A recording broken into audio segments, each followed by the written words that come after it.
வணக்கம். கோயம்புத்தூர் மாநகராட்சி ஆணையாளர் திரு மா. சிவகுருபிரபாகரன் அவர்கள் மாநகராட்சிக்கு உட்பட்ட அவினாஷி சாலை, மேம்பாலம், கீழ்ப்பகுதிகள் மற்றும் லங்கா கார்னர் உள்ளிட்ட பகுதிகளில் தேங்கியுள்ள மழைநீரை வெளியேற்றும் பணியினை நேரில் சென்று பார்வையிட்டு ஆய்வு மேற்கொண்டு மழைநீரினை முழுமையாக வெளியேற்றிட அலுவலர்களுக்கு அறிவுறுத்தினார்.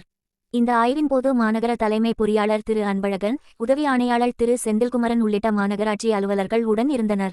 கோயம்புத்தூர் மாவட்ட ஆட்சித்தலைவர் திரு கிராந்திகுமார் பாடி அவர்களின் அறிவுறுத்தலின்படி, கோயம்புத்தூர் மாநகராட்சி ஆணையாளர் திரு மா. சிவகுருபிரபாகரன் அவர்களின் வழிகாட்டுதலின்படி, கோயம்புத்தூர் மாநகராட்சி வார்டு 26 ஹாட்கோவில் இருந்து அவினாசி சாலை வரை உள்ள பகுதிகளில் நீர்நிலை வாய்க்கால்கள் தூர்வாரும் பணிகள் மேற்கொள்ளப்பட்டு வருகின்றன. அதன்படி, தற்போது பெய்து வரும் மழையால் மேற்கு மண்டலத்திற்குட்பட்ட கிருஷ்ணம்பதி குளத்திற்கு வரும் வரத்து வாய்க்கால் பகுதியில் செல்லும் மழைநீர் விவசாயிகள், பொதுமக்கள் மகிழ்ச்சி